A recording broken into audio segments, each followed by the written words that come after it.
नमस्कार मित्रांनो, तुमच्या सर्वांचं माझ्या यूट्यूब चॅनलमध्ये पुन्हा एकदा हार्दिक स्वागत आहे. सर्वे का कोणता झाला सर? CRS नाही CRS नाही झाला.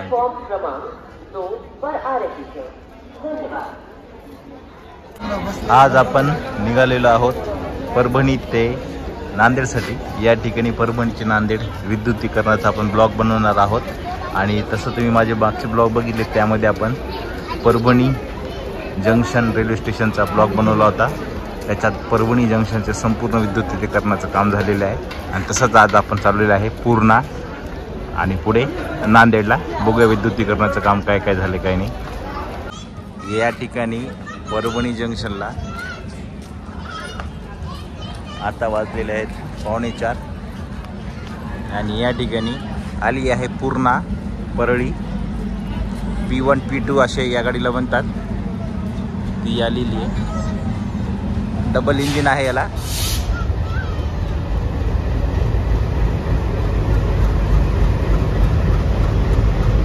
आणि काही दिवसानंतर आपल्याला या रूटवर एक साधारणतः 2 ते 3 महिन्यानंतर मार्चच्या जवळपास आपल्याला संपूर्ण या ठिकाणी इलेक्ट्रिक लोकोमोटिव्ह दिसणार आहेत. ही डिझेल लोकोमोटिव्ह आपल्याला दिसणार नाही आहेत. आणि आपण परभणी ते नांदेड हा तप्पन गाडीचा प्रवास करणार आहोत.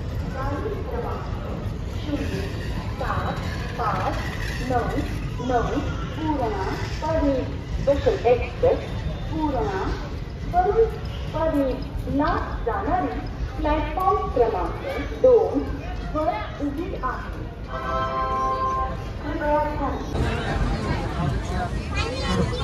मित्रांनो, आपण निघालो आहे परभणी जंक्शनहून. आणि तसं बघायला गेलं तर परभणी जंक्शन ते ला संपूर्ण काम झालेलं आहे. आणि पुढे आउटरलाही काम झालेलं आहे. हे तुम्हाला दिसत असेल आउटरला. आणि या ठिकाणी तुम्हाला मी विद्युतीकरणारे कर्मचारी आहे ते पण तुम्हाला दाखवतो मी. हे बघा, हे या ठिकाणी कामगार लोक आहेत जे विद्युतीकरणाचं काम करत आहेत.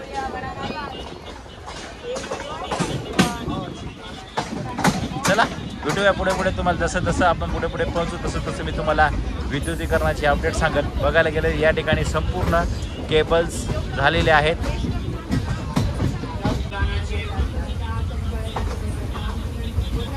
परभणी आउटरला संपूर्ण विद्युतीकरणाचं काम झालेलं आहे. आपली ट्रेन हळूहळू चालली पुढे. आता पाहूया. पिंगळीला तर स्किपच करेल. पिंगळीला पण दाखवेल तुम्हाला मी की विद्युतीकरणाचं काम काय काय झालं पिंगळी. आणि त्यानंतर आहे आपलं मिरखे रेल्वे स्टेशन परभणी आणि पूर्णामध्ये. आणि पूर्णा स्टेशनचंही दाखवेल तुम्हाला विद्युतीकरणाचं काम किती झालेलं आहे काय काय नाही.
क्रॉस करून पूर्णा रेल्वे स्टेशनच्या दिशेने जात आहे. या ठिकाणी बघायला गेलं तर फक्त पोल वगैरे उभे केलेले आहेत आणि केबल्स वगैरे आणखीन या ठिकाणी रेल्वे स्टेशनला लावण्यात आलेलं नाही आहे.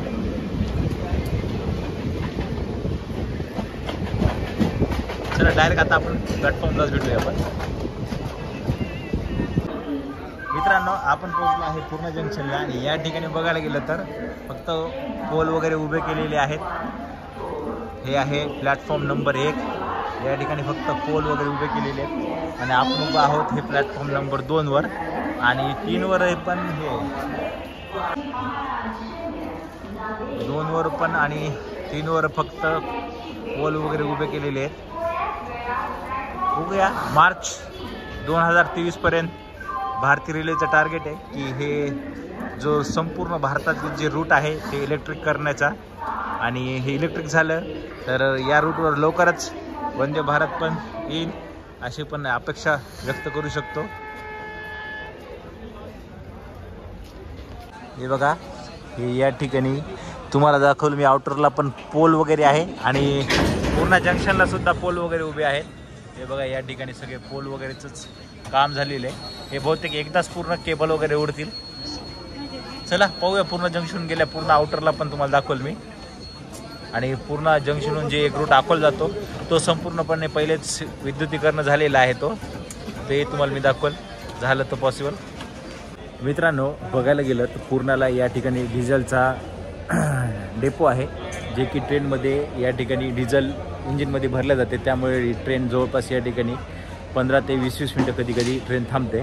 पण जेव्हा हा रूट पूर्णपणे इलेक्ट्रिक होईल तेव्हा या ठिकाणी ट्रेन स्टॉप असेल थांबेल. सध्या काही ट्रेन बघायला गेलं की त्यांचा स्टॉप नाही, पण या ठिकाणी डिझेलसाठी थांबते म्हणून ट्रेन बराच वेळ या ठिकाणी थांबल्या जाते. ऑफिशियली कोणताही स्टॉप नाही. जसं की नांदेड टू निजामुद्दीन जी ट्रेन आहे तिला इथे या ठिकाणी ऑफिशियली स्टॉप नाही, पण या ठिकाणी डिझेलसाठी ती ट्रेन थांबल्या जाते. मित्रांनो, आपण निघालो आता पूर्णा जंक्शनहून. या ठिकाणी संपूर्ण विद्युतीकरणाचं काम झालेलं आहे. फक्त या ठिकाणी केबल्स राहिलेले आहेत. केबल झालं तर या रूटवर लवकरच इलेक्ट्रिक लोकोमोटिव्ह धावेल.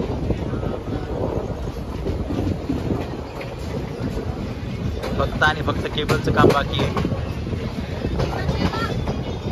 मित्रांनो, हे बघायला गेलं तर हा रूट सरळ चाललाय पुढे अकोल्याला आणि या ठिकाणापर्यंत फक्त कॉलम उभे करून केबल बाकी आहे आणि इथं थोडं पुढे तुम्हाला दाखवतो मी. आता इथून केबल बघा, हे बघा, इथून हे केबल वगैरे दिसत. इथून केबल पूर्णपणे झालेलं आहे केबलचं काम. आणि बाजूला विद्युतीकरणाचं रेल्वेचं काहीतरी काम चालू आहे. रेल्वेचे कर्मचारी वगैरे. हा रूट चाललाय सरळ अकोला जंक्शनला.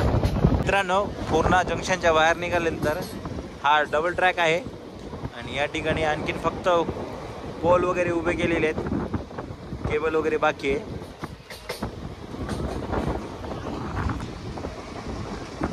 सायंकाळचं दृश्य हा मला फक्त या ठिकाणी बोलत दिसतील. बाकी संपूर्ण काम बाकी आहे.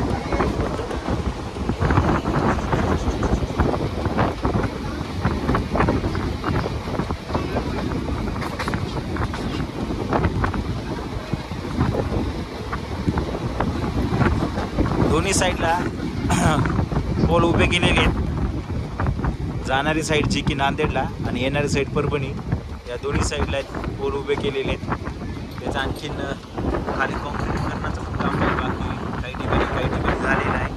या ठिकाणी झालेलं आहे. मागे बघितलं होतं तेव्हा पूर्ण आउटरला तर काम बाकी होतं. चला भेटूया पुढे आपण आता.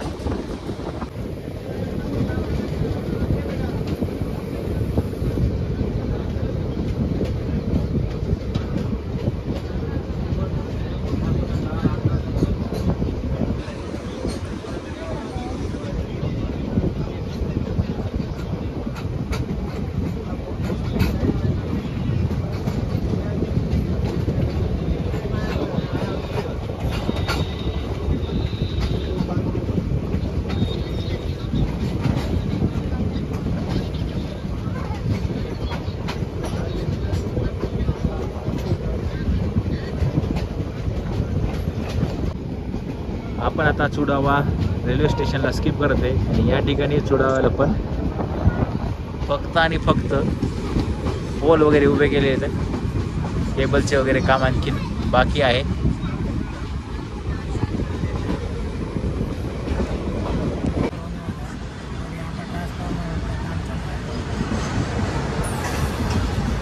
मित्रांनो, जे रेल्वेला जे मुख्य सप्लाय लागते विजेचा, जे ट्रान्सफॉर्मर म्हणतो आपण, ते या ठिकाणी याचं काम जोरात सुरू झालेलं आहे. तसं बघायला गेलं तर मुदखेड परभणी जो सेक्शन आहे डबल रोडचा डिझेल या ठिकाणी पूर्णा जंक्शनपर्यंत अकोल्याहून इलेक्ट्रिकचं काम पूर्ण झालेलं आहे. आणि त्याचबरोबर परभणी जे परळी जो रूट आहे, हे दोन्ही रूट गेल्या 6 महिन्यापेक्षा जास्त विद्युतीकरणाचं काम झालेलं आहे.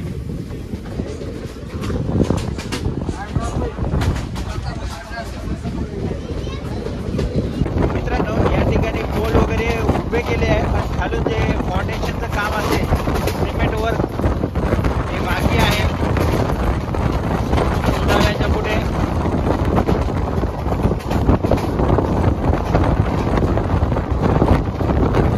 हे बघा तुम्हाला दिसत आहे, याच्यात आणखी सिमेंट वगैरे कॉन्क्रीट करून ते पोल सरळ उभे करतील.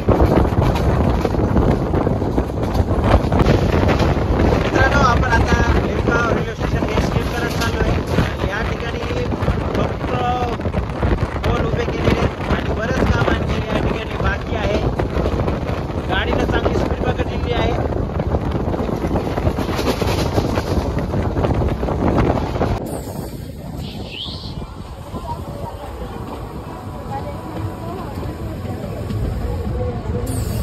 सायंकाळ होत आहे आणि आपला ब्लॉगही सायंकाळच्या वेळ समाप्त करू आपण नांदेड रेल्वे स्टेशनला.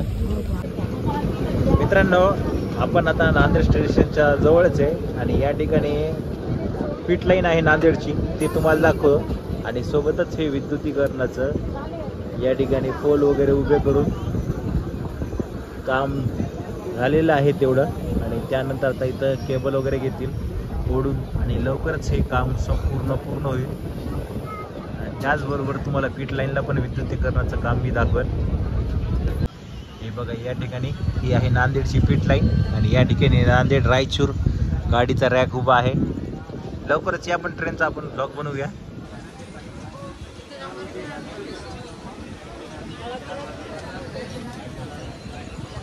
नांदेड रायचूर झीस ही ट्रेन येताना रायचूर ते परभणी असते. ही गाडी लॉकडाऊनमध्ये परभणी ते हैदराबाद होती, पण काही कारणास्तव ही गाडी पुन्हा नांदेडहून झाली, जी की परभणीहून हैदराबाद जाण्यासाठी नांदेडला न येता डायरेक्ट परभणीच होती. पण नांदेडच्या लोकांनाही काही प्रॉब्लेम नव्हता, त्यांना ही गाडी होती. परभणीनंतर पूर्ण नांदेड अशीच होती ही. आणि मित्रांनो, आपण आता पोहोचतो नांदेड रेल्वे स्टेशनला. परभणी ते नांदेड रेल्वे विद्युतीकरणाचा ब्लॉग तुम्हाला हा कसा वाटला काय हे मला तुम्ही कमेंट बॉक्समध्ये नक्कीच कळवा. चला भेटूया नवीन ब्लॉगमध्ये आपण आता.